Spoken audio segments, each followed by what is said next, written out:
Yeah, our people really crazy. All right,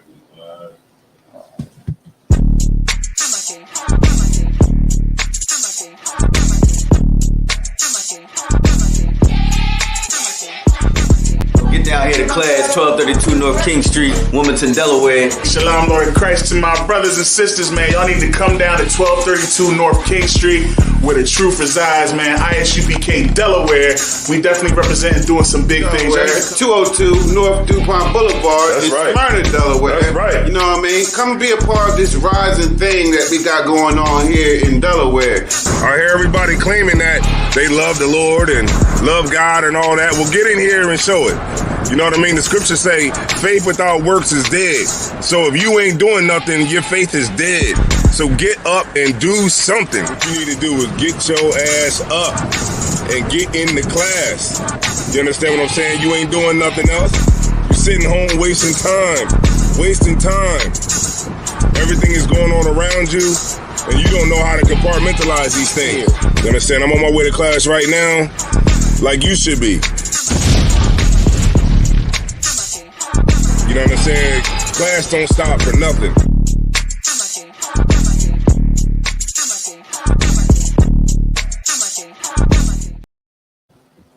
Oh, man.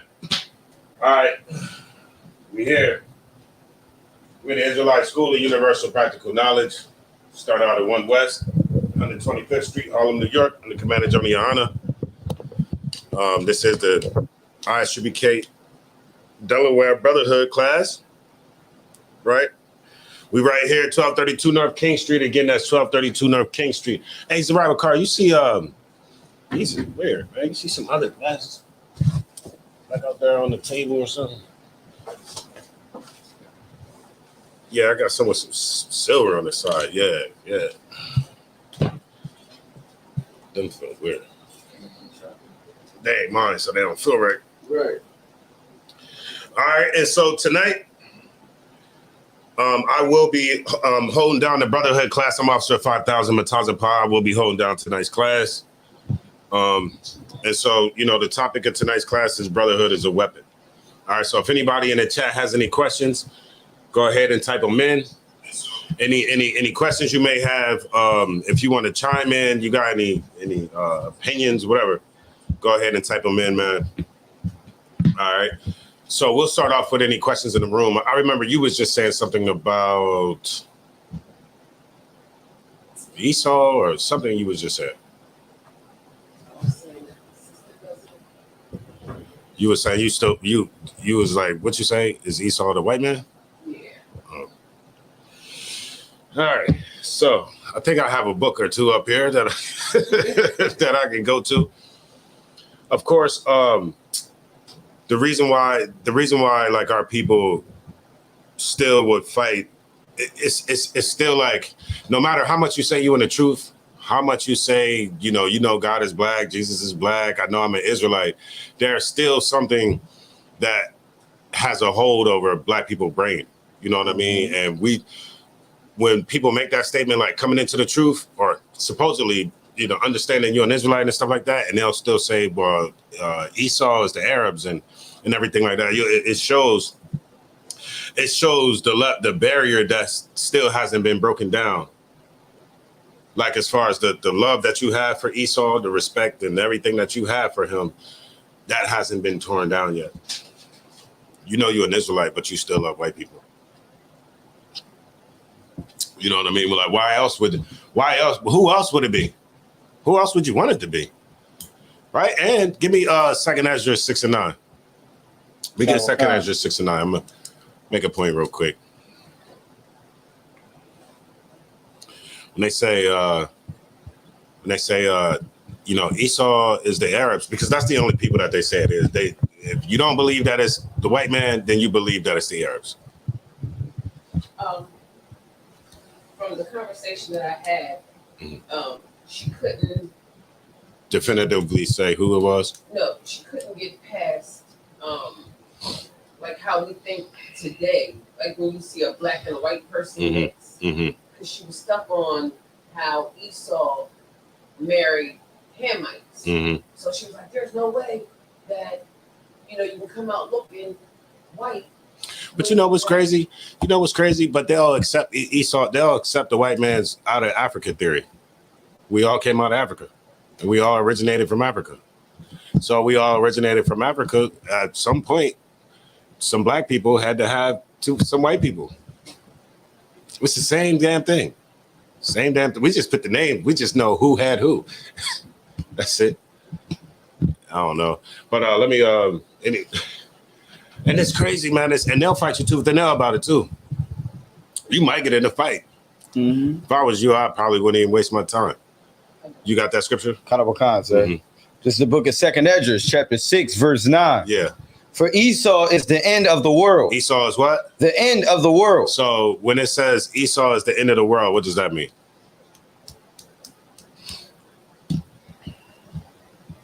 What does the word world mean?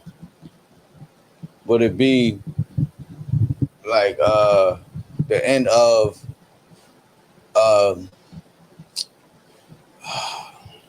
for Esau is the end of the world, meaning he's the end of like following the law, statutes, and commandments? No. What does the word world mean? Think of John 3:16 and how we break down the word world. Well, Right. The word world has how many? It has like 12 definitions to it. right, kind of Right. Rome, being one of them. And so, but you have to look at the right context or whatever you.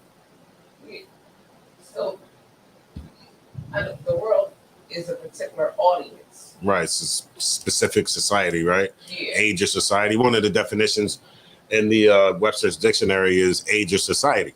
right. So we understand that Esau society, right? The kingdom that he's living in right now, that kingdom is going to end. We see it ending now. Right. We see it now. And he's scraping and he's scratching to try to keep this kingdom. He's trying to keep his control, trying to keep power.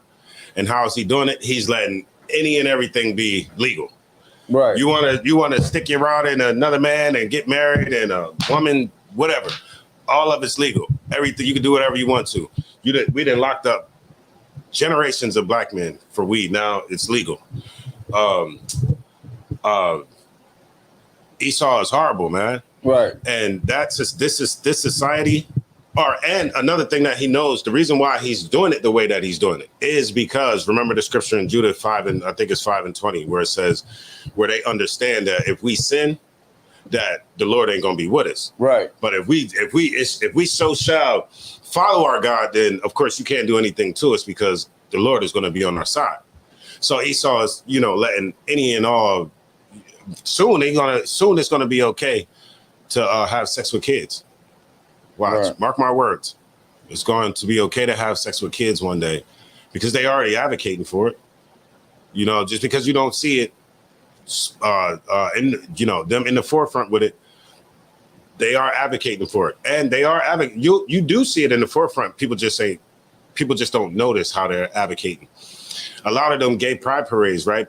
You'll see like homosexuals naked walking up and down the street. Well, guess who else is out there watching them homosexual men and homosexual women butt ass naked? Kids. Kids, right. They grooming the kids. Mm-hmm. Right? They just grooming the kids to accept the lifestyle. So then now when this disgusting bastard comes to you trying to have sex or whatever he's trying to do, the kid is not gonna see anything wrong with it. But anyway, Esau is the end of the world. So Esau, right? This society that we living in right now is being ran by Esau. Right. The world is being ran by Esau. And the scriptures say that Esau is the end of the world, right? It's the end of this society. Go ahead. Kind of a con. And Jacob is the beginning of it that followeth. Mm-hmm. What does that mean?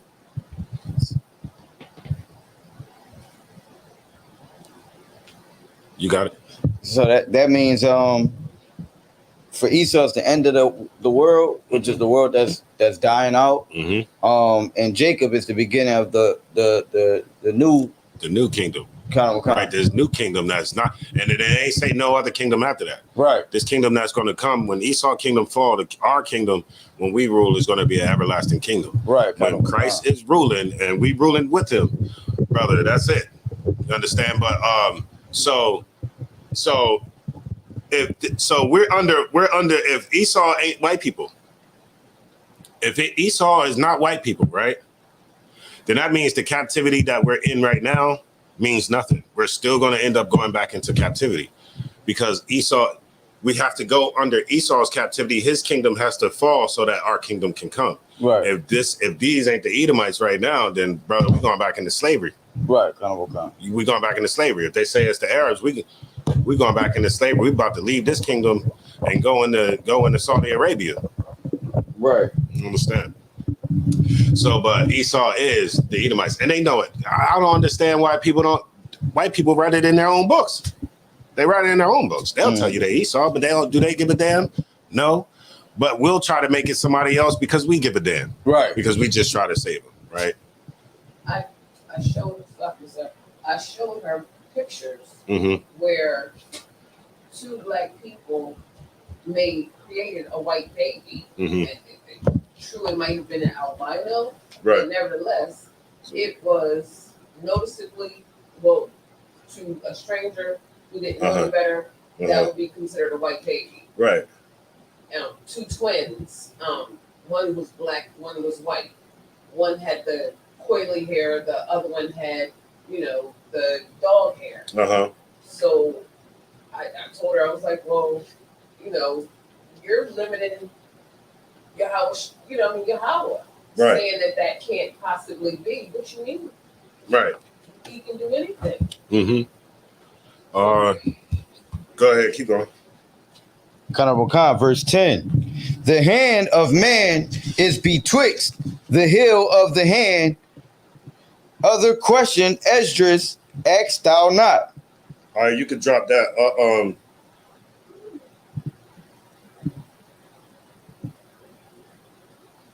Got you.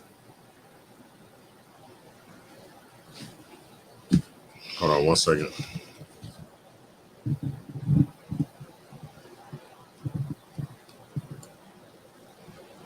Got a little something right, yeah. Go a little something like this. All right, here we go. I got a book right here, man. I got some heat. It's Robert Carr, if you could. Khan.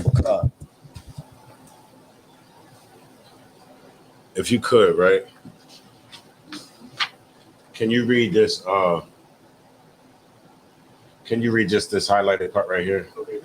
And then we'll turn to page 61. All right, shout out to everybody that's in the chat. Adrian Johnson, Labah Yahawada, young man Khalil, young man DeMarcus, Dinesha, Just Art and Paint. All right, if y'all brothers and sisters have any questions, go ahead and type them in. Or if you want to chime in, go ahead and type that in as well. You got it. This is an excerpt from on page 49 of the book called Israelis, $5 trillion Secret. It's called Israel's $5 trillion Secret. And I was put on this book right here, right? Because sometimes I might watch like Edomites that are disgruntled with these Edomites, right? So you have, sometimes I'll find these channels where it'll be Edomites, right? Your average like Christian Edomite, and all of their videos is them talking about the Jewish Edomites, right? Right, and so sometimes they be bringing out some heat, right? And they might have books that we're not privy to, right? And so that's why I watch it sometimes. This happened to be one of the books that I got from watching one of those conversations, and it go a little something like this. Go ahead. Right. The book is written by Kyle. What's the CO? Colonel B. Dog. Curtis B. Dog. Yeah, and he was like he was a colonel in the American Army. Okay. I don't know which one, or I don't know which branch. Yeah, which branch. I don't know if whatever wars he served in or anything, but he was a colonel in the American Army. Okay, go ahead. And they commissioned him. They commissioned him to write a paper on these so-called people. Right, to find out who are everybody at that. It was like I can't remember if it was like between the 20s and the 60s, or around the 40s, 50s, and 60s, where everybody wanted to know who these people were, where they came from, were they the real Jews? Who are they? Right. They're mysterious people, right? They stay away from everybody, yet they're a small amount of people, but control a large amount of wealth. Right. Right. And so this was one of the things that he read about these people, that he knew about these people. Okay, kind of. It says self-styled Jews are spending millions of dollars each year to establish and equip ample quarters where the teachings of the Talmud can be indoctrinated into the minds of children. Right. So it's showing you that these Edomites, right? These Edomites, they spend a lot of money each year to indoctrinate us with the book of that they read from, right, which would be called the Talmud, right? Right. They will have you believe that they read from the Torah, the Tanakh, the New Testament, but they do not, right? As we've seen with plenty of debates that we would see with Captain Tazariak or whatever, and they can't quote none of the Bible, right? Right. And so they spend all of this money, right? They're the ones that have all these different versions of the Bible. They're the ones that put out all these different versions of the Bible, and then they try to teach us in their culture, right, in their ways. Go ahead. Right, Khan. From the time they are able to read and write, many items in the press confirm this. All 63 books of the Talmud are declared to be the legal code which forms the basis of Jewish religious law. Right. So he's talking. I'm reading this because he's setting up the premises. The book is written about white people. It's written about white people who follow after the religion of Judaism. Right. This is a white man who is a Christian who's writing about a white man who follows after Judaism. There is no difference between the two. They are the same people, just follow different religions. Go ahead, Zabarbakar. Khan, which forms the basis of Jewish religious law. So this is a white man writing about a white man. Go ahead. Khan, and which constitutes the textbook used in the training of rabbis. Right. So all your rabbis are trained in the Talmud and not the Bible. That's why it'd be so easy to smash them up. That's why they will not get on the live with one of us. They won't get on the live with a trooper, right? If they see that hit piece, brother, they see anything that say UBK or something like that, they're gonna turn around. They're not gonna mess with you. Right. Right. They do not want the smoke because we know too much. Right. Right. And so he's saying this about these people. Was that in on that?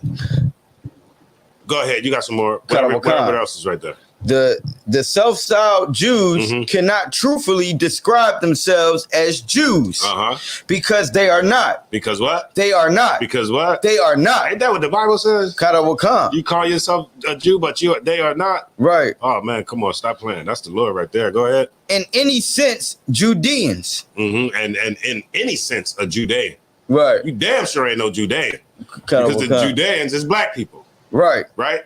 Wasn't no Jewish Jew, none of that. The Judeans were Judeans, right? Go ahead. Khan. Jewish as an adjective is as incorrect as Jew is a noun. Right. So you could drop that. Go to 61. Go to page 61. Real quick for the sister. Page 61. Of a migration of Khazar tribes. The who? A migration of Khazar tribes. You know who the Khazars are, sis? You ever heard of the Khazars? Okay, who are they? Edomites. Khazars. Is that like over in Iran or Iraqis or something? Like Germans. No, they're not. They're not. Huh? Did they come from that area? They Edomites. I mean, they around that area. More so like Europe. Like Germans. Yeah, it's like more so like Germans, Polish people, Russian, all of that kind of stuff over there. So while I'm thinking about it, just so you know, right? Just a little tidbit that there was 2 major conversions throughout history. 2 major conversions to Judaism, right? You'll see in Josephus, in the book of Josephus, you'll see that there was a major conversion to being an Israelite, like, or being a Jew, right? It was these 2 cities, and these cities got conquered. And when these 2 cities, the Edomites, got conquered, they said, please let us keep the land. They wanted to keep the land of their fathers or something like that, and then they converted to the laws of Israel, right? So that was your first conversion. Then you'll see your second major conversion is the Khazars, and I believe it was like the 8th century or something like that, 700, the year 700 and something. You have these they call them Turkish, but they was like Edomites who on one side they had Muslims, one side they had like Jewish people and Christians, something like that, right? And so they had a Christian come, they had a Jewish dude come, and they had a Muslim dude come to try to persuade them to see what religion that they would follow. And so they chose the Judaism. Hence, the guy converted all of his followers or all of his people to Judaism, and essentially those became the Jews that we see or know of today. And so he said, what? Read that from the top. Khan Honorable Khan. It says, of a migration of Khazar tribes into those regions of Eastern Europe. Eastern Europe, go ahead. Mainly Russia and Poland. Where do a lot of them Jewish people say they come from? The Ashkenazis come from where? Eastern Europe. Right, Honorable Khan. Where they come from, Eastern Europe. Where did it say the Khazars came from? Eastern Europe, mainly Russia and Poland. Mainly where? Russia and Poland. The same places where they, if you can say like you just randomly meet a little hat today or tomorrow. Just say, are you from Germany, Poland, or Russia? I guarantee you'll hit one of them on the head. And they'll probably ask you, how the hell do you know that? How the hell do you know that? Why? But we do our research, that's why. Mainly from Poland and Russia. Go ahead. Honorable Khan. Where at the dawn of the modern age, the greatest concentration of Jews were found. The greatest concentration of Jews were found where? Here in Eastern Europe. They just got finished talking about who? The Khazars. And then the vernacular switched to now these are the Jews. And they're in Eastern Europe. Go up some years. Now they're not called Khazars, they're called Jews. Go ahead. Honorable Khan. This has led historians, those who were not bought. It says this has led historians. So I can lead. This has led historians, right? Say that one more time. This has lead.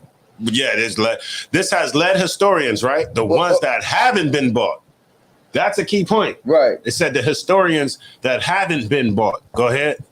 Or wrist twisted. Right. Or had your wrist twisted. Like you better say this way, or you better do it this way. If you don't, I'm not gonna give you this $1 million. If you don't, I'm gonna burn that church down. If you don't say it this way, I'm gonna do this or I'm gonna do that. If those who haven't been wrist twisted, go ahead. Honorable Khan. To conjecture that perhaps the majority of Eastern Jews and hence of the world Jewry of the world Jewry might be of Khazar and not of Semitic origin. Right. So he's saying that there's historians out there who haven't been bought, who haven't been wrist twisted, that know that these people's origins are the Khazars. Right. They know where these people came from.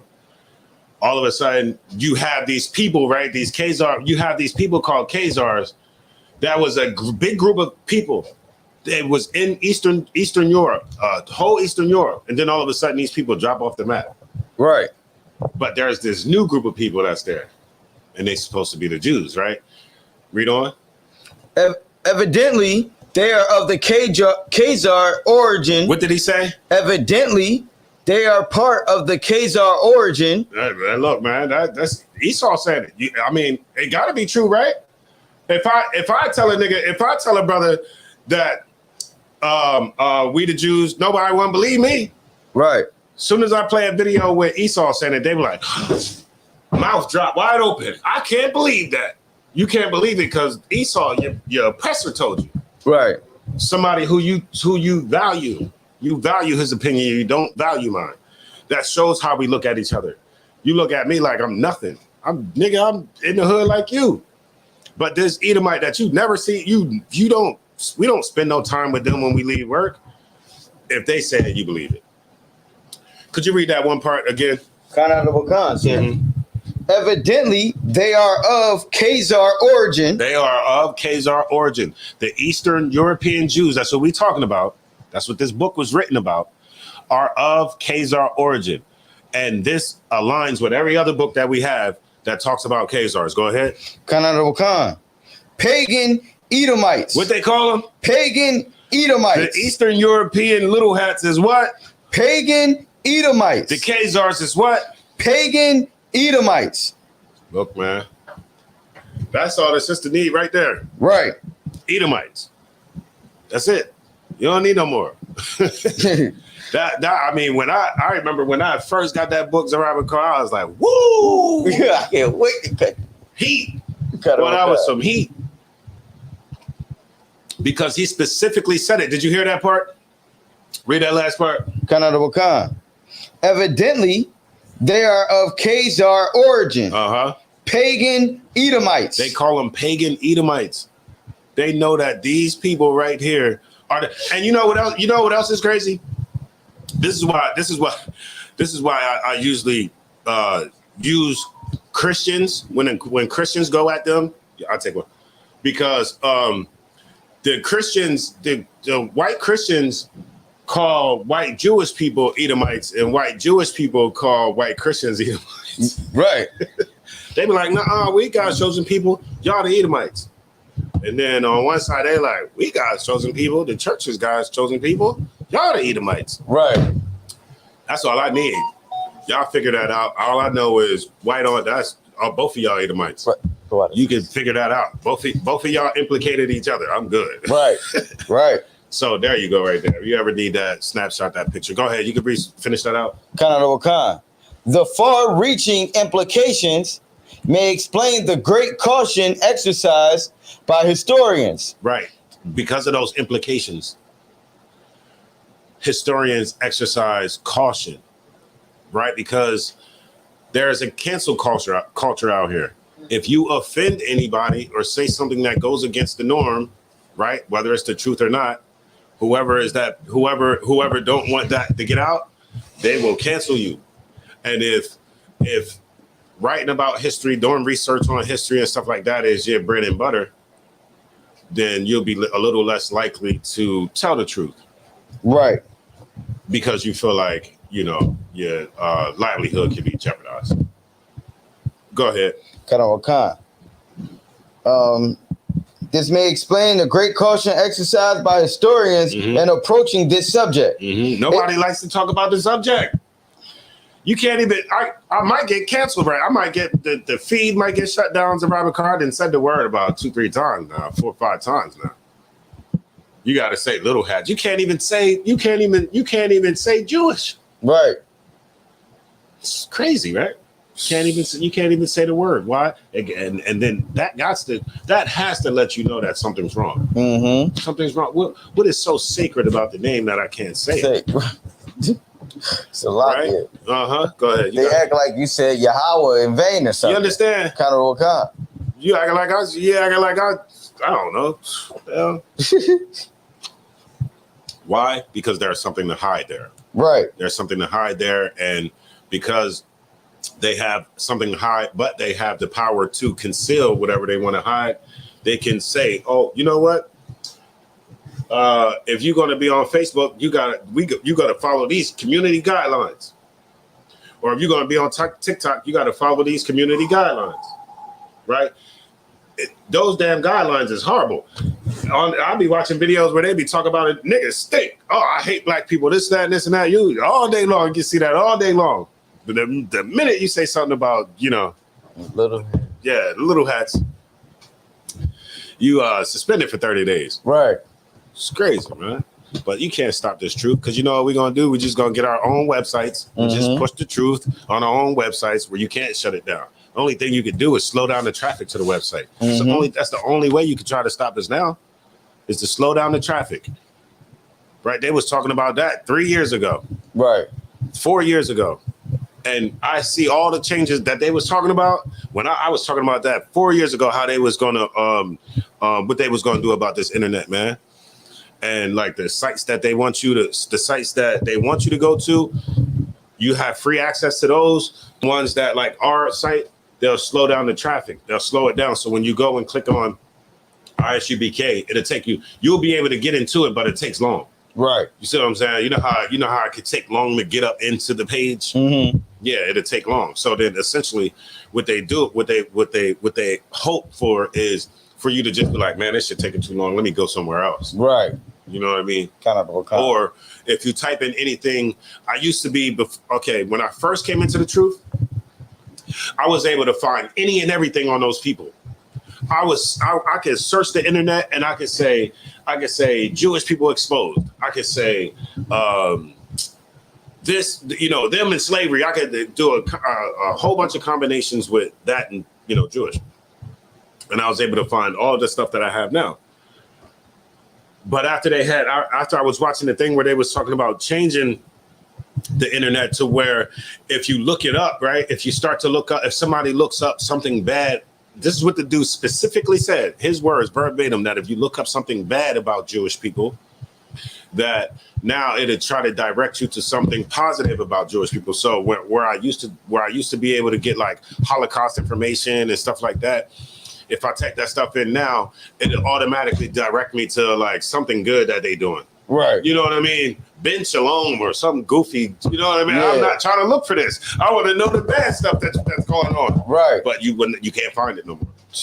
You look like you had some more stuff back there, man. Your eyes got big. You read a couple sentences down. You got some more on that? Kind of what kind, sir?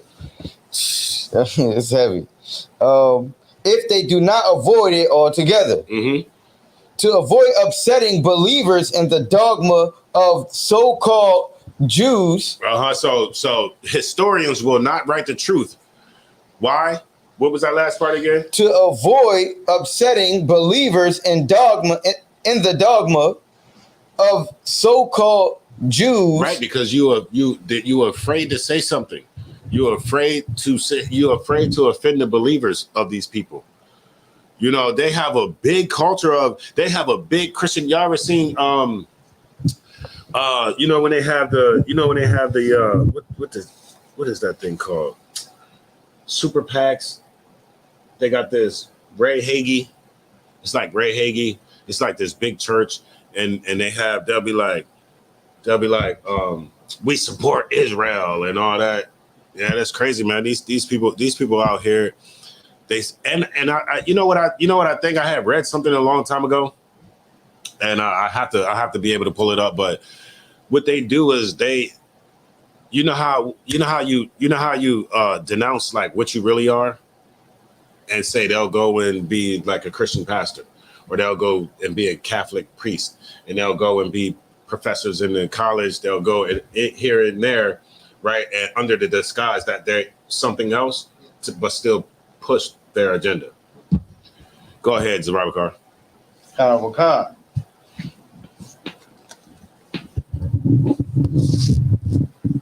This supports the comment of the book's front jacket, namely, the story of the Khazar Empire, as it slowly emerges from the past, begins to look like the most cruel hoax which history has ever perpetuated. Right. They're saying that, the whole Khazar thing is starting to look like, as far as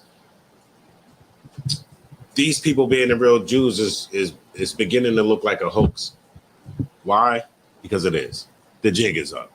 Nigga, the jig is up. The Lord wasn't going to allow this to happen forever. Right.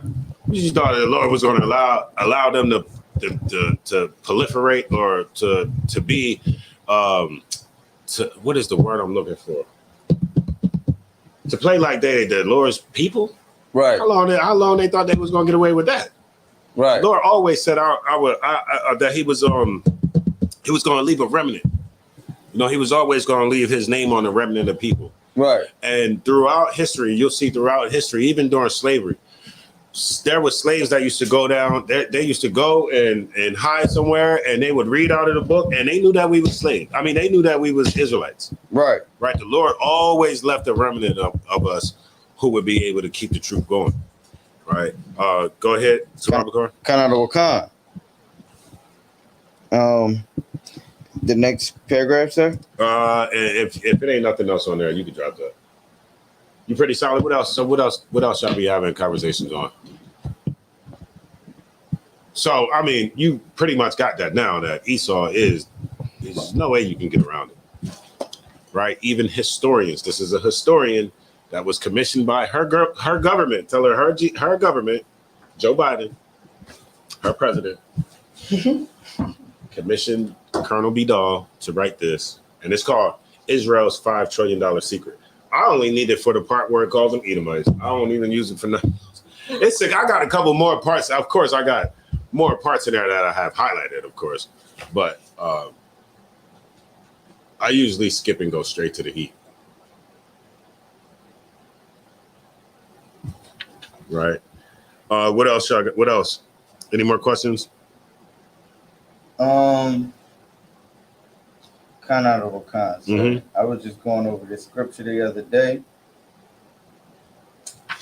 Hold on, I gotta find it. You said y'all was battling the Muslims, right? I hope one of y'all threw that damn Quran on the ground. we didn't have it was a personal. It was after camp. Oh, okay. What else was they saying? What kind of things was they saying? They said that Far Muhammad was Christ. Was better than Christ. Right, was better than Christ. And he's the almighty, all powerful nonsense. Damn. They were saying that they said a whole bunch of nothing. But you know what's crazy? You know what's crazy? I'm gonna tell you why Islam is the dumbest religion on earth, right? Not only is it idolatry, idol worship, they kissing rocks. Right. I don't care what Negro over here try to reinvent the wheel. Them Arabs is over there kissing rocks. That's what they doing. When they walk around, they spinning around the box 7 times.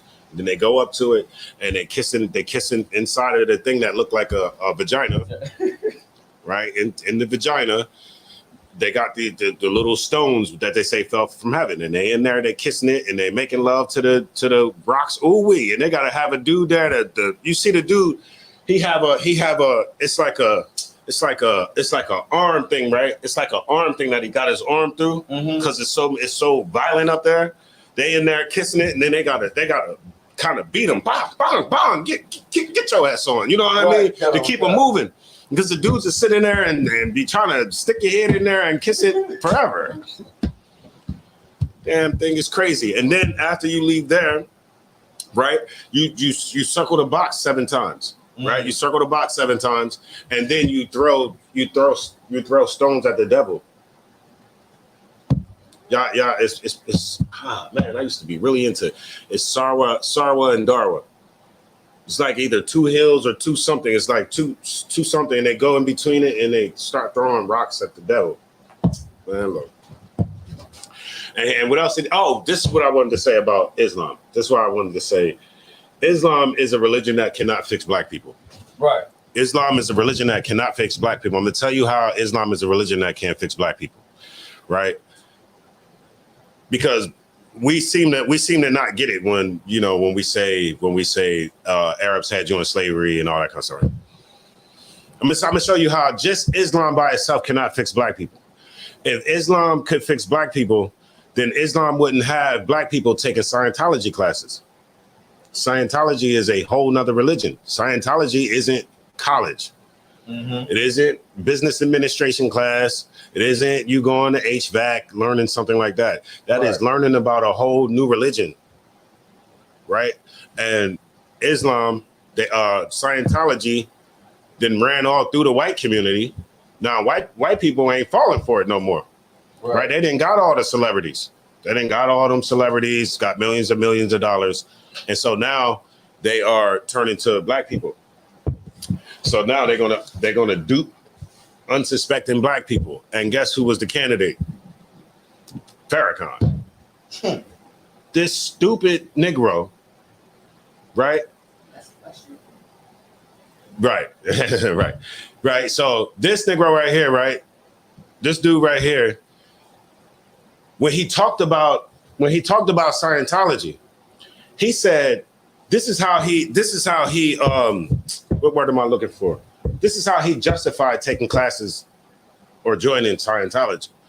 He said that I know that Ron L. Hubbard is a racist. I know what people say about him, which he's clearly this white man was a racist. And he said, but with the teachings that he teach, I found something in the teachings that we can use to help black women who've been molested and this and that, and the black people in the crowd like, oh my God, they fallen. He made it sound so good. And now you have black people in a dual religion, two religions, two religions. Now all of that money going to the Nation of Islam and Scientology. And so when Farrakhan does go, he's going to go one day. Farrakhan ain't going to last forever. You're going to have thousands of people that's lost. Now you're going to have thousands of people out there that's going to be trying to find somewhere to go, something to believe in, some type of shelter, right? Some type of guidance. And that's where we're going to come in that. Now we're going to have to pick up all the pieces that the Quran and Farrakhan is breaking. We're going to have to pick up all them damn pieces, man. Right? So get ready, Zarai Bakar. That's good. Those same dudes that you arguing with on the corner about Islam is going to be the same dudes like, hey, brother, man, you was right. Right. You was right. They said, what they say, Zarai Bakar? They said, what else was they saying? They said, far.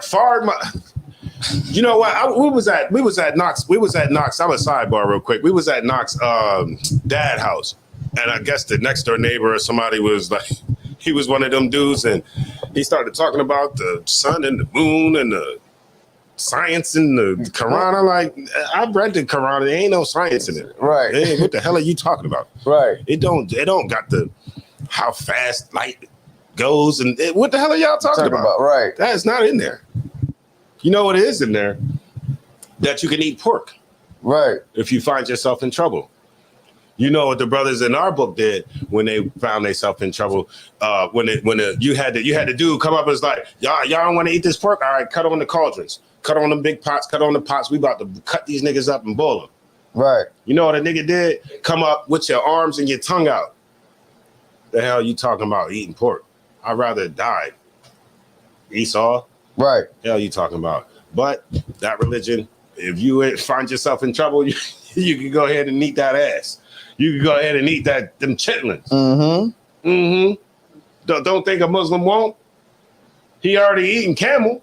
Camel is unlawful. Camel is not lawful, man. Camel. It specifically says it. Can you find that for me? If you could, Zarai Bakar, you could just type in camels. It should come up in Genesis. Go ahead. Right, you could beat the woman, right? If you feel like she wronged you, you could beat her. You can eat seafood because they'll eat a seafood. It'd be like a seafood extravaganza in that damn plate. There's scallops, mussels, and lobster, everything in there. Right there, allow you what it say? It says fight them, even if they don't fight them that don't believe, even if it's the people of the book. Who the people of the book? That's us. So a black Muslim gonna essentially is teaching you to fight your own brother. Right. It's teaching you it's teaching you to be unbrotherly. Whole time we got to have these classes to correct the to correct their teachings. Go ahead. If Islam could fix black people, Mm-hmm. there wouldn't be as many in prison. That's funny as hell. Mm-hmm. Wouldn't be. They got the biggest gang in there, don't they? Exactly. Yep. Kind of a kind. They got the biggest gang in there. That's why when people go to jail, Right. Salaki, You got it. that's why people go to jail. They turn to Islam to be protected. Yeah. I knew damn well I wasn't. Right. You ain't about to have me sitting there knocking my head across the ground 20 million times. And man, look, the hell you talking about? I wasn't going to do it. I remember they approached me too. Right. Man, you want to take your shahada? Nah, I'm good. I don't work well with like that kind of stuff. Right. You know what I mean? I had some bloods approach me. Hey, man, you want to be a blood? You'll be a 5-star general. I don't work well with that kind of stuff. Right. You know what I'm saying? I don't work well. You ain't about to tell me what I can do. Right. Man, I'll slam you on your head. What the hell are you talking about? Right. About to tell me what I can. Man, look, I seen so much of it. You know what I mean? I seen so much of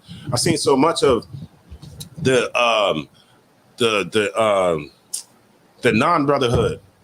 You see what I'm saying? Right. I would see say if it was a clique of bloods that was cool, right?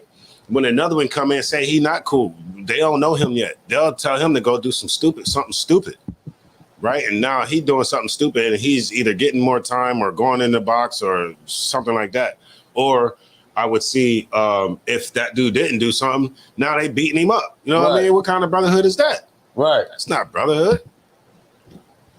That's not brotherhood. I seen that, man. Look, hell, man, look. Mm-mm. I made it plenty of far not joining gangs. Right. Standing on my own. Right? Go ahead. The mere fact that Muslims killed Malcolm X. Damn, Muslims killed Malcolm and the Christians killed Martin. Golly. That's the two main religions. Told me everything that I needed to know about both of them. Two main religions that black people follow. Right? You got it. This is what I try to tell. Well, this is what I would like to tell my nephew. His mother was a Christian fanatic. It turned because he was an Israelite, he was spiritual. Mm-hmm. Spiritual. I'm spiritual. Bro. No. You know, chakras spiritual. The spirit in us, right? Mm-hmm. We're just naturally Israelites, naturally spiritual people. That's what I mean by that. Okay. He didn't accept Christianity, but wanted to serve. He knew it was something out there. He just didn't know what it was, and resorted to Islam. And that's what I feel like a lot of our brothers, they don't want to go to church. They don't believe in Pastor Pork Chop. Right. You know, and they're shouting and everything. They don't sit well with them. So because they don't know, then they resort to Islam. Right. And so that's what I try to help them. You know, I'll ask them why won't you follow Christianity? Oh, I won't follow Christianity because that's the white man's religion. White man had us in slavery, this and that. So what's the difference with Islam? They were like, what you mean?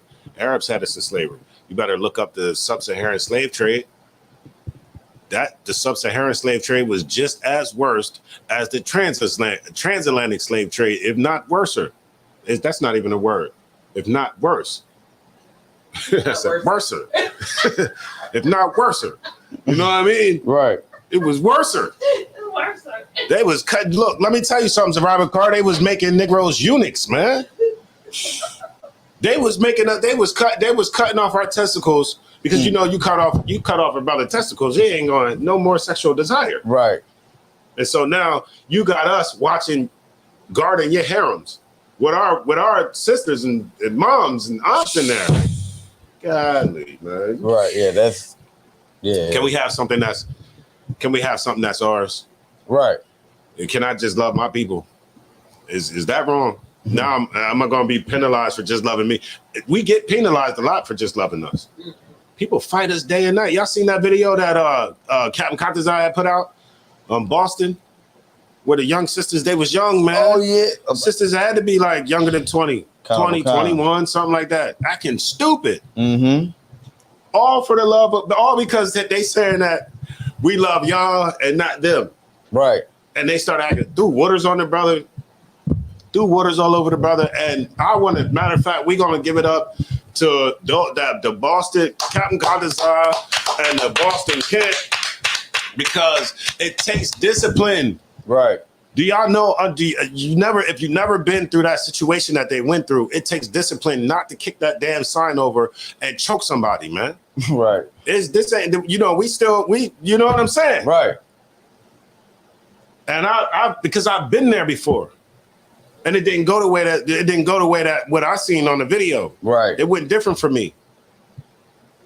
And then now I gotta have talks with the generals, and they're explaining to me about discipline. Right. About, you know, the things that Christ had to go through, what he endured, what the generals endured, the generals and the captains and all the brothers that came up before me. Right. So the little bit of liquor and juice and stuff that I got thrown in my face was nothing. I understand that now. Survivor car, I understand that now. Now, right. Not this. Man, look. And all the brothers was trying to do was teach brotherhood and sisterhood. They was literally out there for them sisters. And not only did the girl, she took one bottle, whoosh, whoosh, whoosh.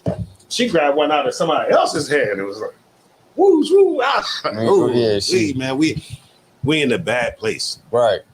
We're in a bad place right now. But there's a decision that's going to have to be made in the black community, in the brown community. There's going to have to be a decision made. There's a line being drawn in the sand.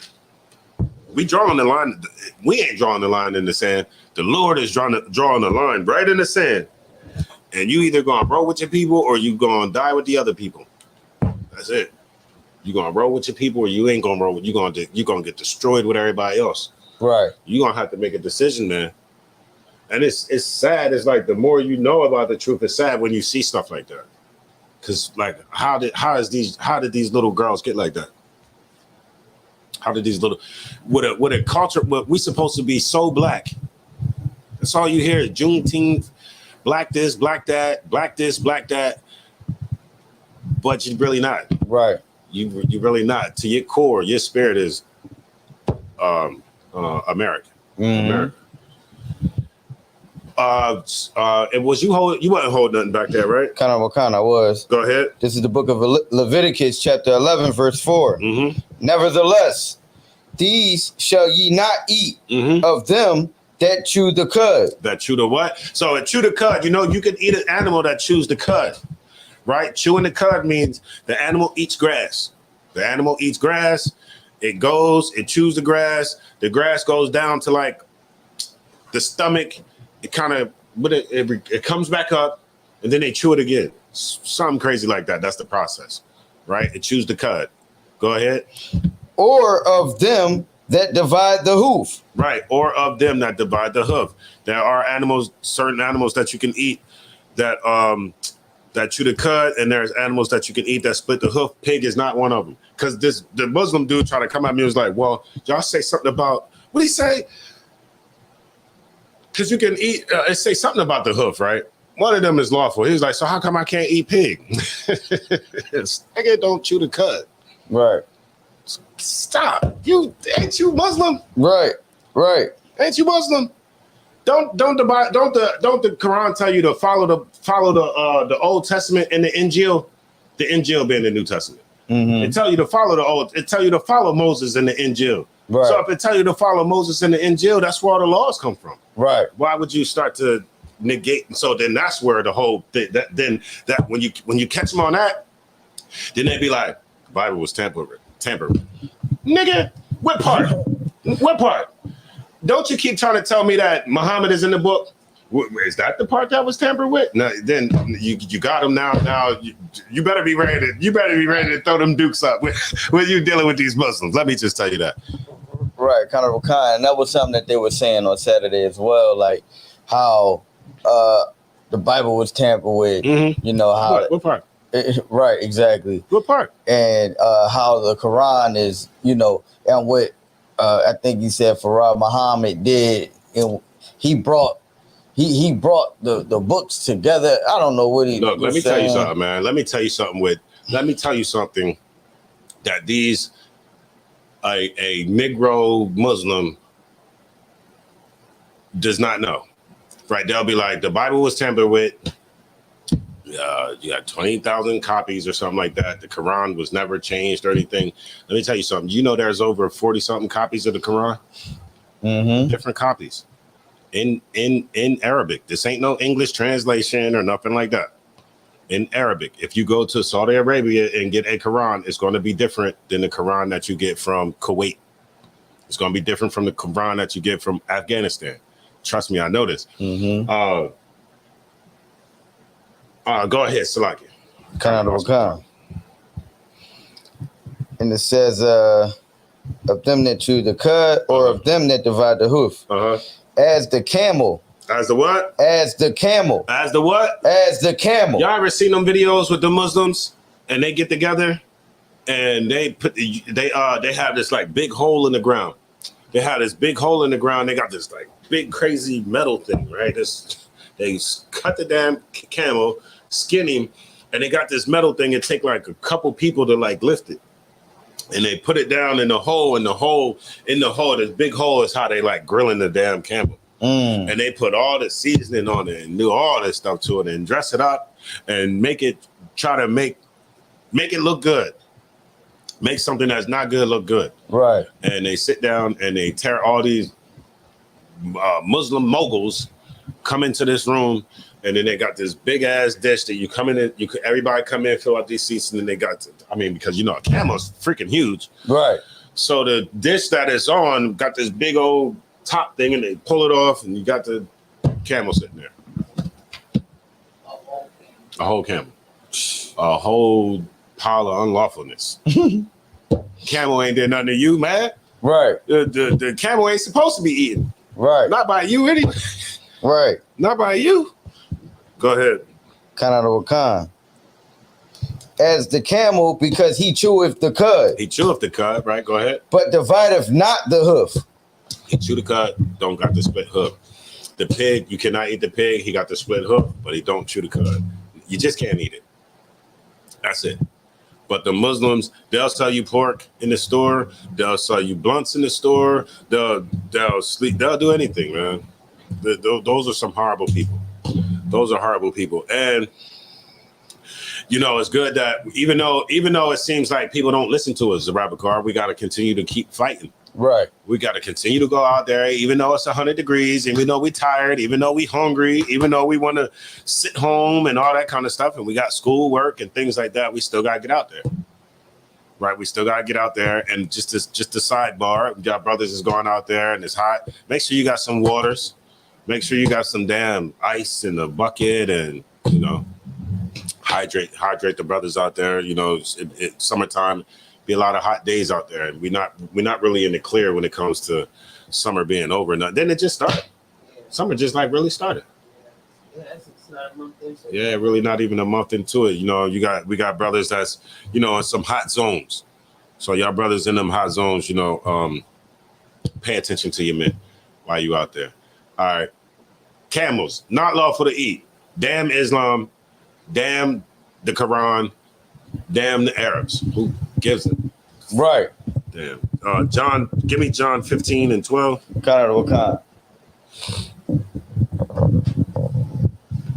Shout out to everybody that's in the chat. Says Capril Lowry, Baltimore in the building.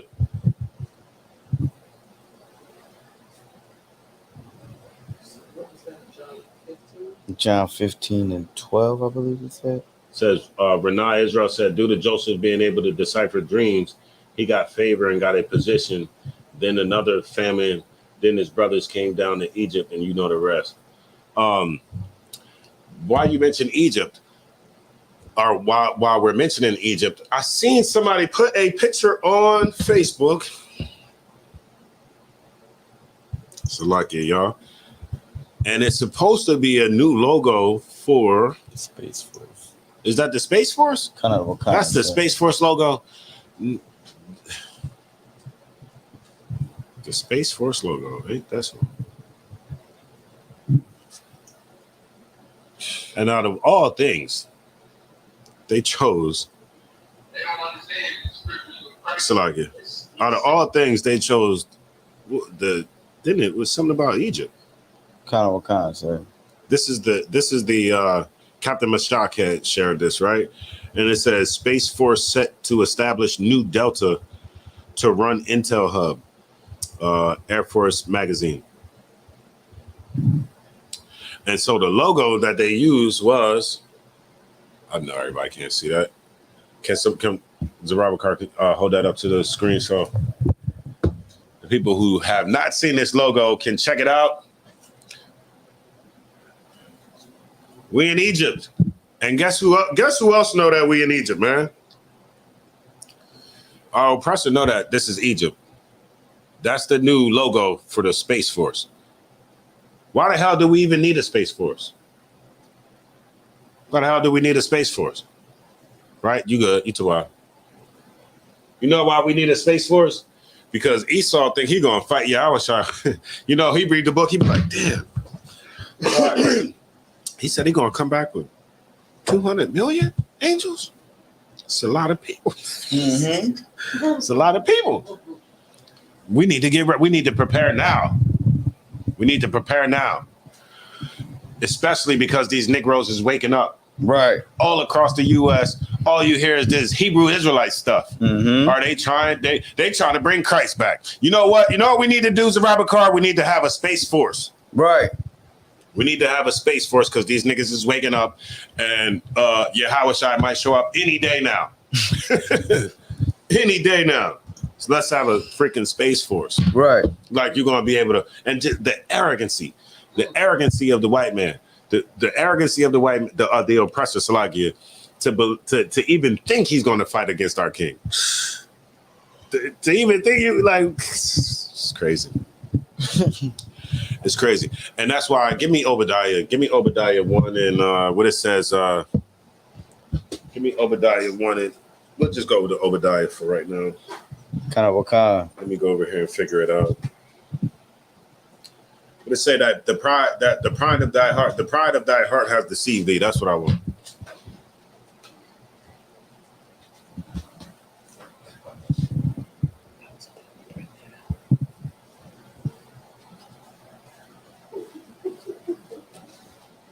That's some scriptures I can bring up. Mm-hmm. The pride of thine heart. Like he actually think he gonna go up there and fight with Yahushua. Man, look, Esau been watching too many movies. Yep. He didn't produce too many movies. He's starting to believe him. You fooling your damn self. I think he think it's gonna be like some old, when Yahushua come back, it's gonna be like Chris Rock. Remember Chris Tucker when Chris Tucker was in that space movie? I know y'all remember that movie when Chris Tucker was in that space movie, man. Mm-hmm. He was screaming and acting all feminine. You remember? You know what movie I'm talking about? I'm gonna show you the picture, man. Chris Tucker. Oh, Chris Tucker. Yeah, he was Chris Tucker in that space movie. Y'all hold on. Well, I got you. Zarabakar.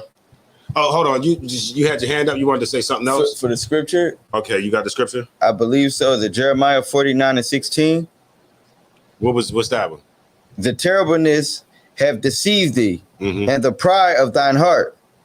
O thou that dwellest in the clefts of the rock. Most High in Christ. That's in Jeremiah? Kind of Oh, man. Jeremiah echoing the same thing Obadiah said. And Obadiah echoing the same thing Jeremiah said. Read that again. Kind of the Wakan. Thy terribleness have deceived thee. Thy what? Terribleness have deceived thee. Right, his terribleness. Right, everything that he's done in the earth today, right? It makes him who he is. And everything that he's done, it has puffed him up. And it has gave him a lot of pride. But that pride that he has deceived him. right? Go ahead. I'm gonna tell you how prideful this goddamn bastard is. Give me that picture down there on the floor. Kind of a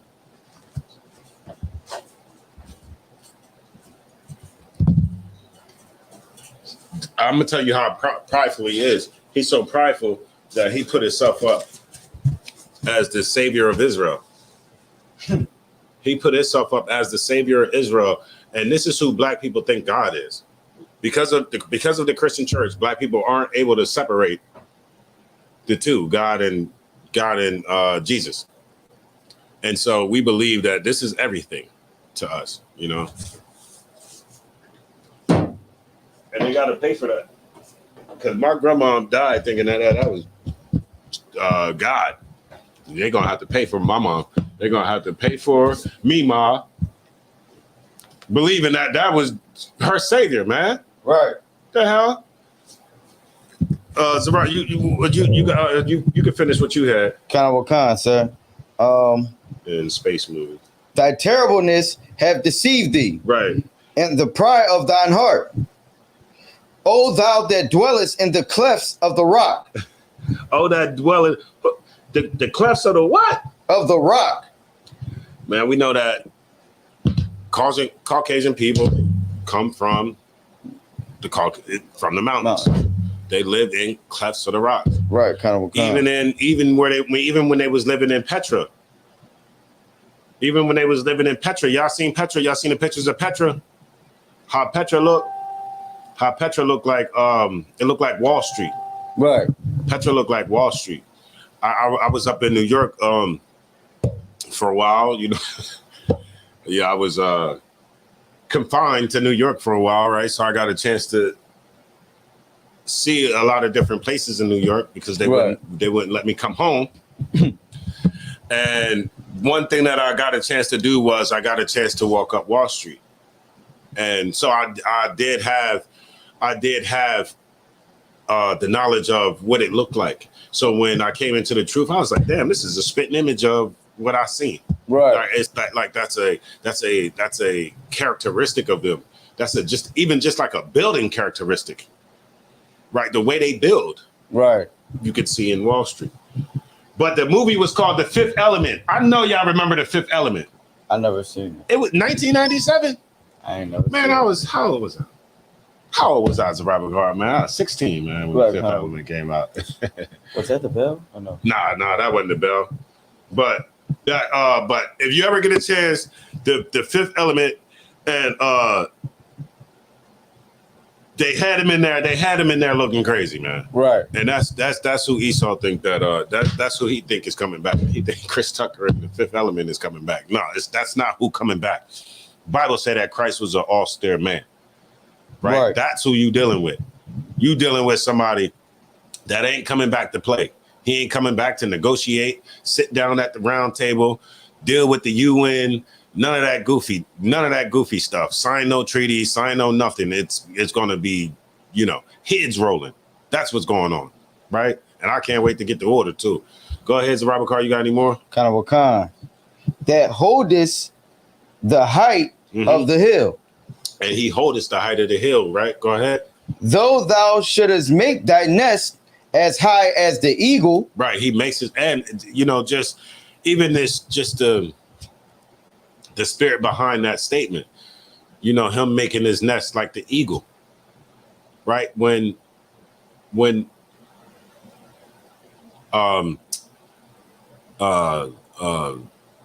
the Lord left back that characteristic for us to be able to figure it out. All Edomite nation used the eagle. Use the eagle. Right? Go ahead. Khan.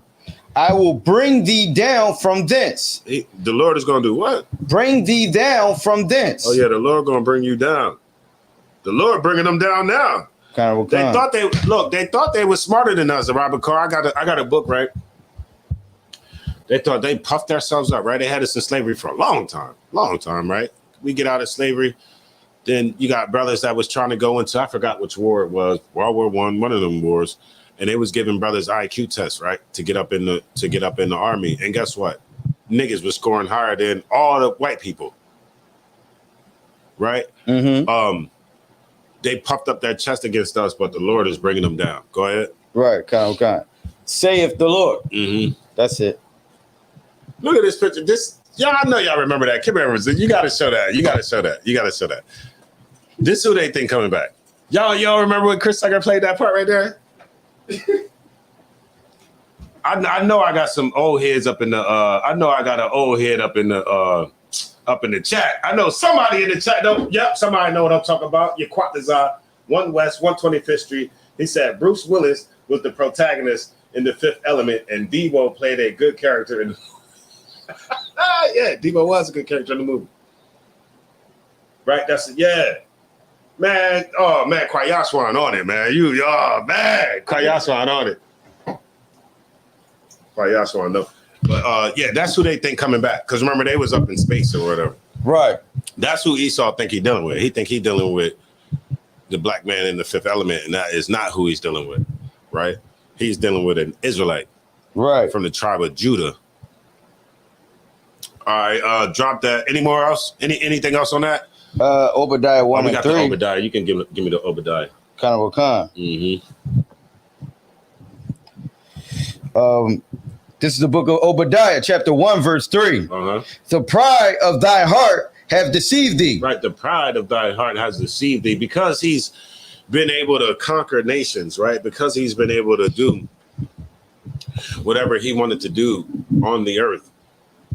It puffed him up. It gave him pride. But that pride, it deceived him, right? It puffed him up so much, like our oppressor was able to do whatever he wanted on the earth. So much so that he, without being stopped, so much so that he was just like, you know what? I'm God. Michelangelo, Donatello, whoever. That's the Ninja Turtles. Whoever was the artist, you know what I'm talking about. Paint this picture, make me God. I'm God now. Was it Shakespeare? No, not Shakespeare. Who was it? I just said Michelangelo and Donatello. Leonardo da Vinci. I said Michelangelo and Donatello. I get myself together. Was it Leonardo da Vinci? It was Leonardo da Vinci, right? Or I don't know. Look, in my defense, you know what I mean? No, wait. In my defense, I'm in school full time.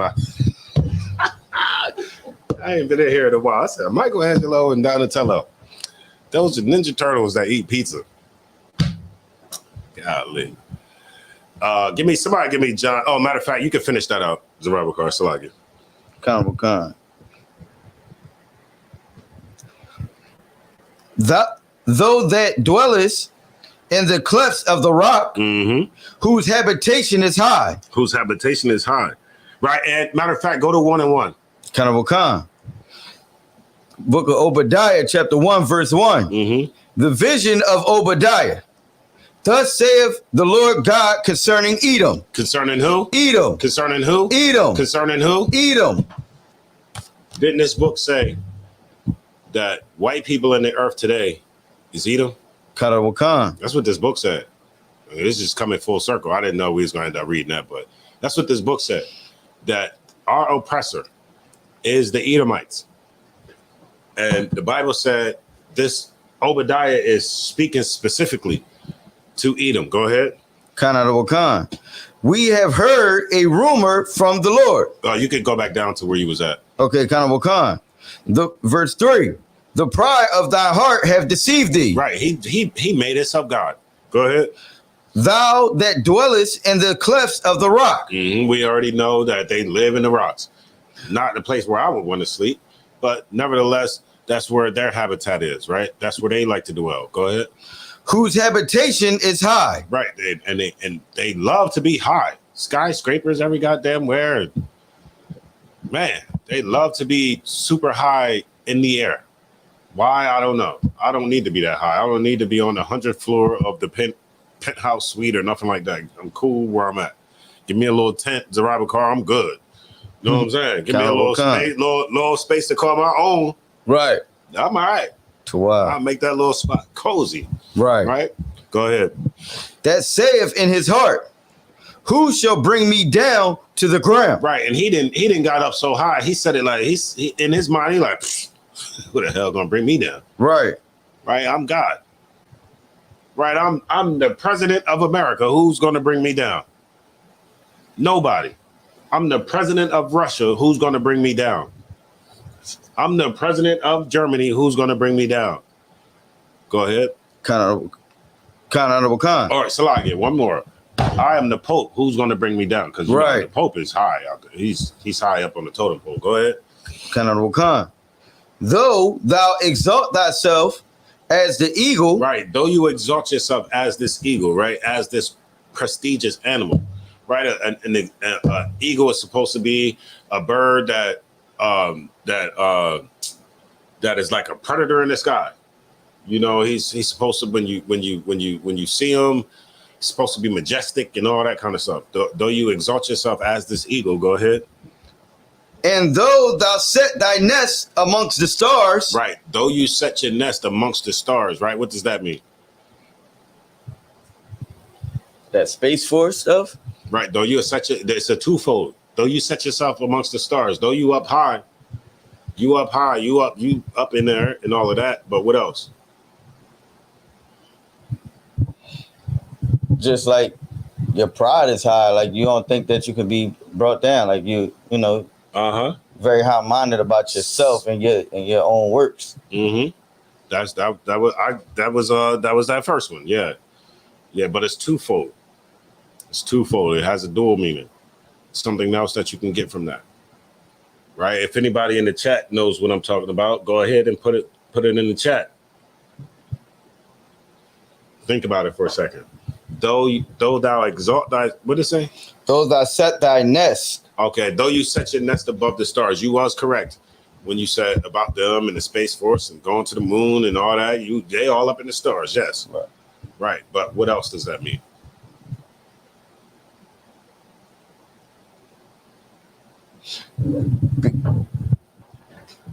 Because they exalted themselves high as the eagle and set their nest in the stars. Have you ever heard? Oh, you was finishing your answer? Khan. Go ahead, Hebrew.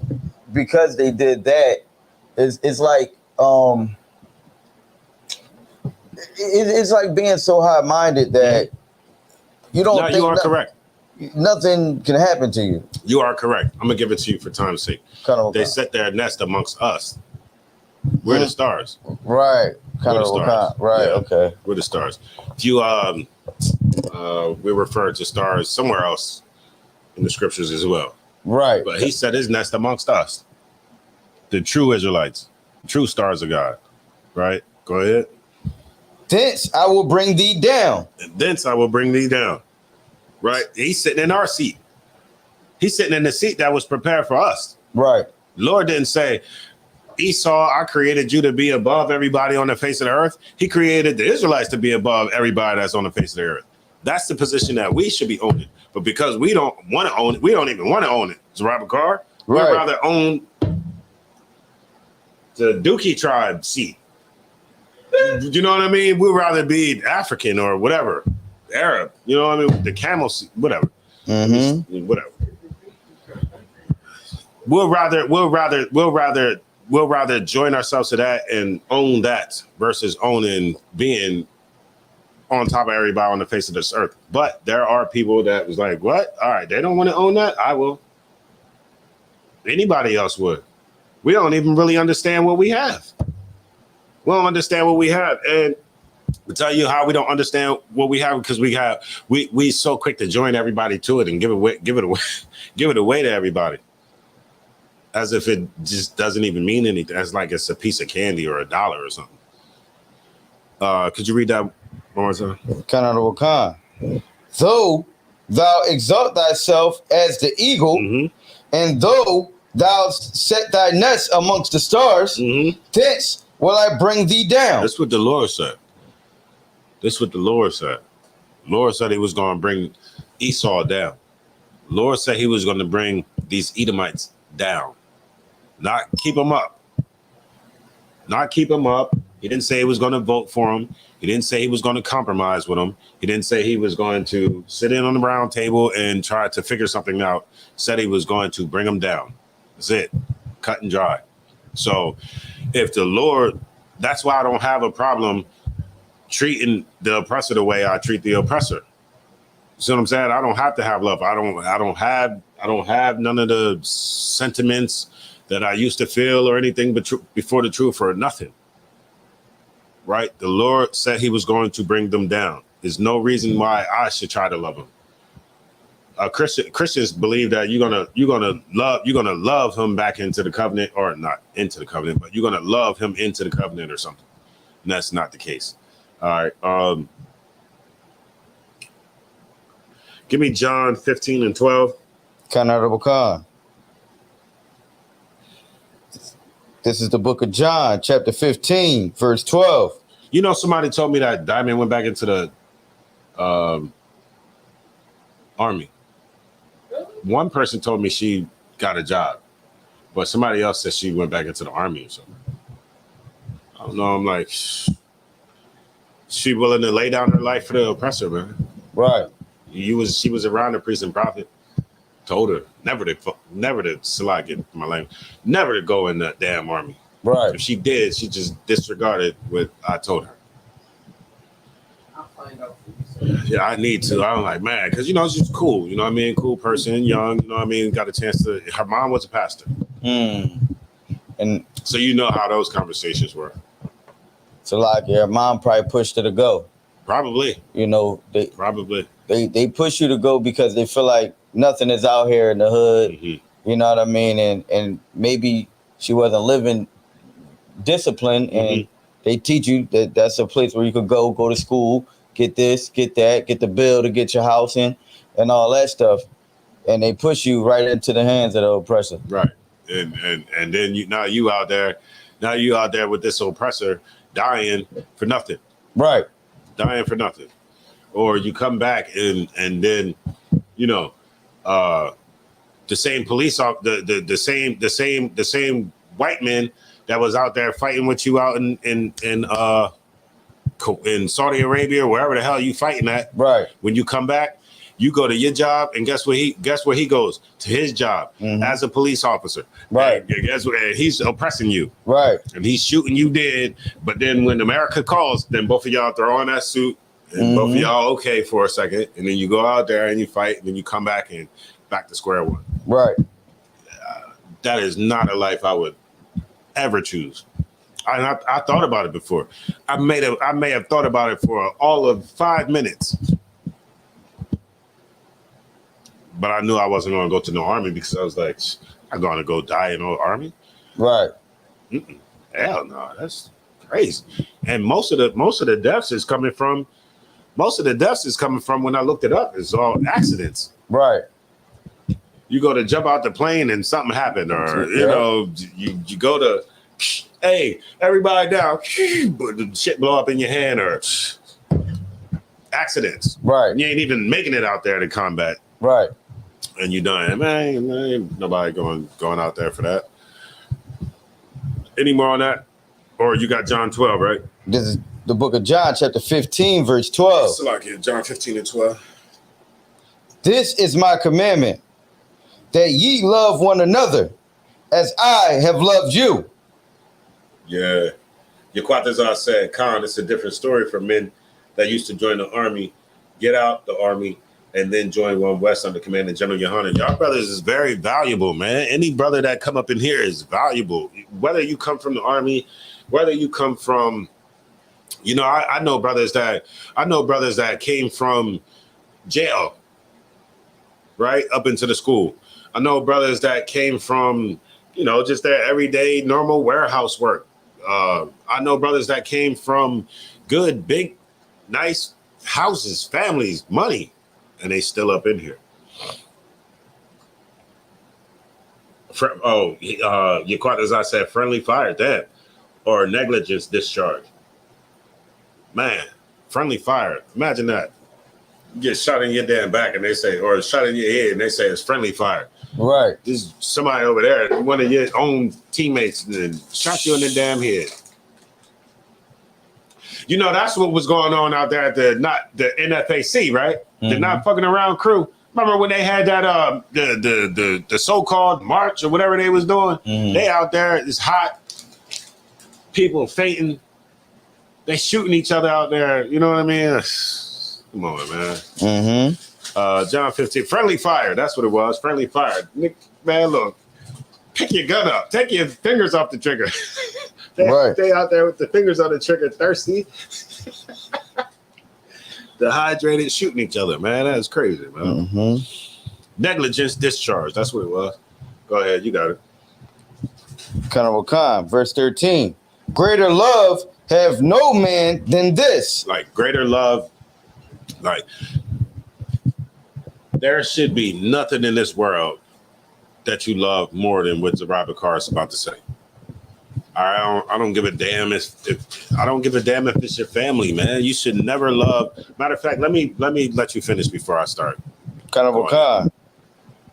That a man laid down his life for his friends. You shouldn't love anything more than that. You shouldn't love anything more than coming into this goddamn school and being around brothers and being around sisters. We get so caught up in our everyday lives that, you know, things start to seem fun back in the, you know, your everyday life. Work can start to ask more of your time. School, you might join school or something, you know, so that you can better yourself and go get more money at work or whatever the hell you're trying to do. Switch careers or something. But you can't love that more than you love the school. No matter what. You always have to continue to fight to come up in here. You understand? Okay, I go to school Monday through Thursday, full time. Mm-hmm. I can't even work full time because I go to school full time. Right. Because the way the schedule is, I'm doing clinicals at work. I'm doing clinicals at school, so I got to be at the clinical. I got to leave home at like 5:30 in the morning to be there. So it's no way that I can work at night. So I have to work. So I have to work the days that I'm not in school. Right. Friday, Saturday, and Sunday. But because I'm either in school or working 7 days a week, doesn't mean that I can't make time for the Lord. Right. You see what I'm saying? To Robert Carr, I was up to like 3 o'clock last night, went to school, came home, went right back into class, 3 to I was in, you know, you go to your labs or whatever, come out, you get like an hour or two. Then I went back into class on Zoom to 5 o'clock, get a little hour in between. That's just enough to take the dog out. Right. Enough to take the dog out, get a little something, you know, a little something to drink, a little snack or something, then come right down here. You know what I mean? That's just what it is. Right. Right. And I have to be that example for the brothers that's underneath of me. You better be that example for the brothers that's coming in here as a Robert Carr, because guess what? There's troopers that's looking to you to see how they're supposed to be in this troop. Right. You understand? And if they see, like, you never here. Oh, well, I can just not be here. I can still be in the truth. Then that type of doctrine to start seeping in. Right. I can still be in the truth. I ain't got to be in there to be in the truth. I just sit on the couch. I'm still in the truth. They can't tell me. Yeah, but you ain't helping you ain't doing nothing. Right.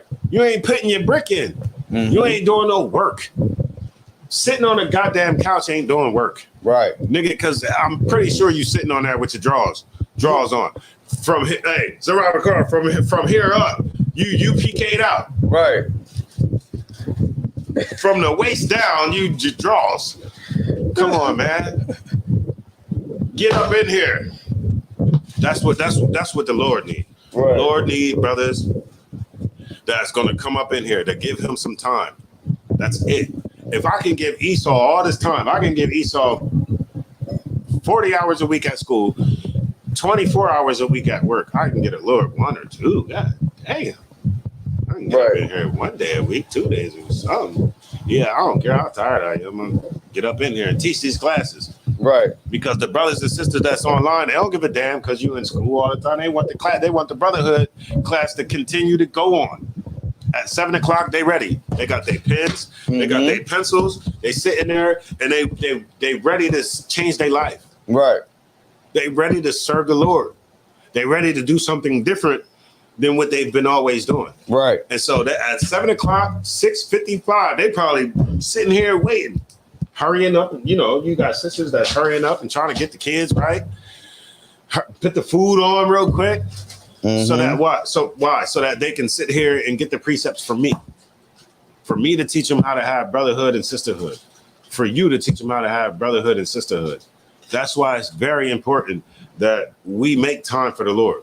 We have to make time for the Lord. You have to come in here and lay down your life for the Lord, or lay down your life for your brother Salakia. Right. Read that from the top. Khan Honorable Khan. This is my Salakia. This is the book of John, chapter 15, verse 12. This is my commandment, that ye love one another as I have loved you. And who, matter of fact, who's telling a black man to love black people? Nobody. Right. Ain't no black man telling. Look, all that fake pro-black Juneteenth, Unk, Egypt, African goofiness means nothing. Means nothing. When I see a woman with an Unk on, I know that she is a freak of the week. That's what an Unk means to me. That's all it is. And these Negroes out here understand what I understand. And so one thing that they do understand is all I have to do is tell you you're a goddess. And then I can see what that Unk is made of. Out of here with that. Yeah. Right. But key word in there, right? That it's a commandment. Right. This is what Yahushua is telling. He's commanding black people to love black people. He's commanding it. A commandment that I give to you. That you love one another. It ain't love everybody. It's loving the same people that Christ came here for. Right. Who did Christ come for? That's it. So he ain't gonna be. So when it says that ye love one another, it don't. And he's not telling you to go love the people that he didn't come for. That makes no sense whatsoever. Right. That makes no sense. You cannot start all of a sudden going to Paul because you don't understand. Paul said, but Paul said this. Paul said that. Let me tell you what Paul said. Paul said, "Be ye followers of me, as I am also of Christ." Right. That's what Paul said. And so now I'm gonna take you back to Christ because I see you. What they call them, Paulines or whatever the hell they call them. You use Paul to try to just do whatever the hell you want to. Like Paul just came. Like Paul's the new king or something. And if I may, the other day when we was having that conversation with the Muslims, right? And mind you, they were just praising, Farad Muhammad or whatever his name is, and we was explaining to him. What is his name? Fard. F-A-R-D. Fard. Fard Muhammad, whatever his name is. The dude had a food truck. You know what I'm saying? And we were just telling him how he was an oppressor. Fard Muhammad, he's of the oppressor. Right. So you worshiping this guy, but then as he got the food truck, the pizza shop across the street calls the law. They go on the truck. On the truck because he got a permit, but now he's taking their business away. They got brother. You know what that cop did? Sat outside, and you know what I mean. And they shut him down there all the time because he takes their business. So why do you think that what you're doing, and then you want to say accepted, right? Right. Yeah. You know what I mean? It should be accepted by them, but it's not accepted by them. They continuously show you who you are and who they are. Exactly. Right? You are somebody I'm calling the police on. That's who you are. You're somebody I'm calling the police on right now. Police, this guy is out here. Right. Come get it. Yep. Go ahead, Dr. Rob.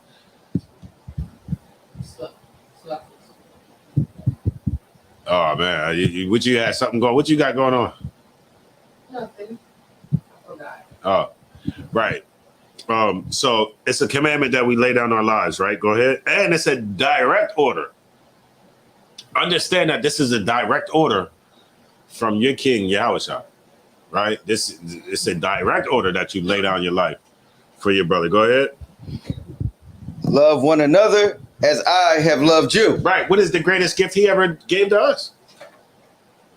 It said, love your brother, right? It said, lay down your life.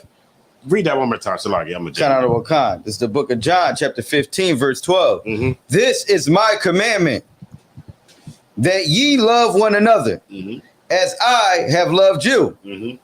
Greater love have no man than this. All right. How did Christ love us? He gave his life for the redemption of our sins. Right. He died when you didn't have to. Right. Christ died. He didn't have to. Yeah, and it didn't want to neither. But nevertheless, he was doing what he was sent to do. Just the Most High will. Let's get it. He took the order. He followed the goddamn order. Right. He followed the goddamn order. And so that's what he did. He died. And then what is okay? And did it say greater gift have no man than this? Greater love have no man than this, that a man laid down his life for his friends. Right, and that was a gift that Christ gave to us. He loved us into death. Like he loved us all the way until the last breath, and whatever it said when he died. I think to heaven, whatever happened, you know what I mean. But he loved us all the way until his last breath. Stop you, sir. This may seem like a dumb question, but Just put it out there. That commandment fits people who are following Christ, not just your everyday people. Say that one more time. Okay, that verse. You lay down your life for your brother. Is it to say brother or friend? Yeah. What did it say? It says friends. So does friends mean the people who are following Christ, or does friends mean Israel, whether they're following Christ or not? It's your brother. We laying down our lives for all Israel. When I go out there to camp, I'm not laying down my life just for you in the school. I'm laying down my life for everybody walking up and down that damn street, because I'm talking at them. I'm talking to them. And guess what? I may get killed coming out there for them. Coming out there to a bunch of people that do not even want to hear what the hell I got to say. I'm laying down my life for them. Okay. Yes, I'm laying down my life for you, of course, and them. Yeah, because if I die out there at camp, guess who I lay down? It wasn't just for you in the school. It was for every brother and sister walking up Market Street Mall, walking up and down Market Street. Okay, all right. For all Israel, that's what I'm. Outside of camp. Okay, like. Now outside of camp, if what you mean? Say for instance, like, does that apply to the women at my job who aren't even remotely thinking about the truth? Right. I mean, it's still the same concept. Anytime I go out there, I'm going out there for them too. Right. Take you out of it.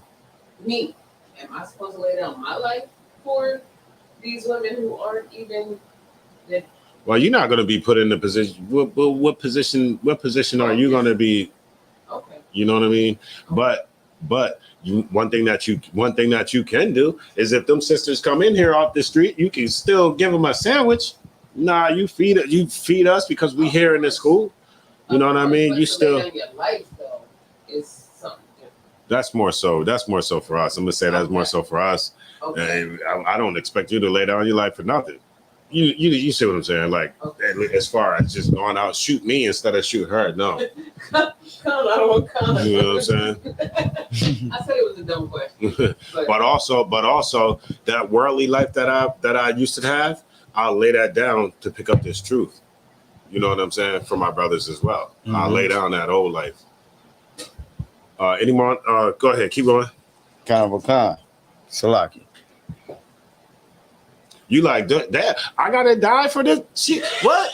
What you say? I gotta die for this hoe? Yeah. Yeah. It don't ain't like me. That's your sister, bro. Yeah, crazy. And so that's why we gotta get that, and that's why it's so important that we do what we do, so that we can reach those sisters too, man. So those sisters can have a chance to at least come in here like you have. You feel me? Whether they come in here or not, because I know who the sisters you're talking about. That remains to be seen. All right. Why? A couple of them, they going on Islam. Why they going on Islam? Because the rod that they messing with serves Islam, follows Islam. That's it. You let them get some Israelite rod, and they'll be in here with a headpiece on. You know what I'm talking about? If a girl is willing to wear a garb, a whole garb in 100-degree weather, because of some rod, trust me, brother, we can get them up in here too. We'll get them up in here wearing headpieces, all that. You know what I mean? Just don't entice them with the rod. Hopefully you'll make. That's funny. Well, I mean, you know, for the most part, you know, whatever a sister come in here for, but you know, if that's what you coming in here for, if that's what you solely coming in here for, is for rod, is for a husband. You're saying you want a husband. All right, don't try to get mad, or you know, okay, you say you want a husband, you want, you know, a man of God and stuff like that. All right, well, when you get that man of God, don't run from him when you get him. Them check-ins start coming. Them check-ins start coming. Them corrections start coming. Brother is getting you right. Don't try to start running now. Right. Don't act like you know you don't want the man now. Now you don't want him. You wanted that God-fearing man until you got him, and then the brother is really what you asked for. The Lord sent you what you needed. That ain't what you want. But to avoid all that, coming for the truth and not that's and you'll right. remain in the truth. That's whenever a woman starts talking to me about, look, I can't even have a conversation with any women about the truth without multiple wives coming up. And that is, I don't even give a damn about no multiple wives or talking about it or anything like that. But for the most part, it always spirals into that. And I'm like, sis, that should not be your focus right now. Your focus need to be learning about God, learning about who our king is, right, learning about Israel, learning about you, fixing you. You got tons of things to do before you even worried about some damn man having somebody else. You got plenty of things to worry about, sis, before you even get to that point. But that seems to be a deciding factor with a lot of women. Seems to be a deciding factor with a lot of women, but nevertheless, it is what it is. I mean, ain't nobody gonna stop because of that. Nobody gonna stop, and you're gonna continue to have multiple men. The whole time you won't come into the truth because you're worried about multiple husbands, but you're out here dating multiple men. Every time you go to every Saturday, Zariah car at Boots and Bonnets at give me some more clubs that y'all like to go to. Fusions. No, yeah, I want the ones Zariah car be in. Give me them. Kips. Yeah, Kips and all that kind of stuff like 12. That. Yeah. Right? Yeah. That's where them sisters like to be at. That's where brothers like to be at. All right. Any more on that? Khan Honorable Khan. Ye are my friends if ye do whatsoever I command you. Right. If you do whatever so I command you, right? You my friend. Right. If I'm telling you to, right, if you do what I command you. You know, if you ain't doing what the Christian church Christ ain't they friend. Right. Christ ain't rolling with TD Jakes. Why? Read that part one more time. Ye are my friend if. Ye are my friends if ye do whatsoever I command you. That's the caveat. It's like, you are my friend if you do what I tell you to do. That's the caveat. You have to do what Christ is telling you to do. So if Christ is only commanding you to go out to the 12 tribes, the lost sheep of the house of Israel, then nigga go out to the lost sheep of the house of Israel. Don't go and try to be like, well, let me try to get these people too. Or maybe he meant this. Or maybe he meant that. No. You are my friend if you do whatever I tell you to do. Go ahead. Honorable Khan. Henceforth, I call you not servants. I call you not what? Servants. Go ahead. For the servant knoweth not what his Lord doeth. But I have called you friends. I have called you what? Friends. I've called you what? Friends. Look, man, when brothers come up in here, I don't look for you to serve me. You're not in here to serve. You're not in here to, of course, you got to do your duties. But of course, I'm not in here to oppress you. Right. To make you my servant. Why? Because when you come up in the ISUPK, brother, you are my friend. Right. Right. And when you come up in here, of course, you my friend.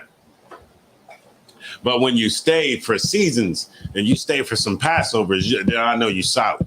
You know what I mean? You're a solid friend, not just a friend, but a solid friend, right? A loyal friend. That's what you should strive for, to see many, many seasons up in here. Many, many Passovers, many, Feast of Unleavened Breads, cookouts, all that. You want to see brothers every year. I'm trying to grow old with brothers. You know, these relationships, a lot of relationships that I have in the school, I didn't have for 6 or 7 years now. I'm trying to go for 20 and 30 and 40, grow old. You know what I mean? Right. I bury you, you bury me. Do it like that. That's the type of friendships that the ISUPK builds, right? The type of brotherhood that the ISUPK builds, right? Go ahead. For all things that I have heard of my Father, I have made known unto you. Right. Say that one more time. Kanado Khan. Let me start from the top. Yeah, if you could. Henceforth, I call you not servants, for the servant knoweth not what his Lord doeth. Mm-hmm. But I have called you friends. I have called who? You friends. I have called you friends. He didn't call everybody friends. He's speaking to a specific audience, right? I have called you friends. Go ahead. For all things that I have heard of my Father, I have made known unto you. Right. And so Christ is just talking about the brotherhood, man. This is all he's talking about. He said a new commandment. It's not a new commandment. The brotherhood was just messed up. That's it. You know what I mean? Because we was commanded to be brothers back in the Old Testament, to love one another and all that stuff back in the Old Testament. You understand? Christ didn't come bringing nothing new. The brotherhood's messed up, but he has to come and say, look, man, a new commandment I give you to love one another. Like, y'all Negroes is tripping out here right now. You tripping. You wearing red, he wearing blue. You know what I'm saying? You a Crip, he a Blood. You a Democrat, he a Republican. Mm-hmm. You a Muslim, you a Christian. We divided out here. And Christ is getting that back in order. And that's why we do these classes every Tuesday, to get that back in order, so that we can know to drop all of the damn religions that we following, all the whatever the hell else we following, so that we can just only focus on this truth. And with that being said, unless we have any more questions or comments in the room, boots and bonnets. Yeah, that's right. Boots and bonnets, man. That's my spot. I was just talking to a girl in my class, and she said, "Yeah, I'll be in boots and that's my club. I'll be in boots and bonnets." But if nobody else has anything, I'm gonna call up Precinct Officer Zarat Bakar. My man. Kanal, what's going on? I see you up in here. Chantel, Love, Danisha, C. Water for y'all.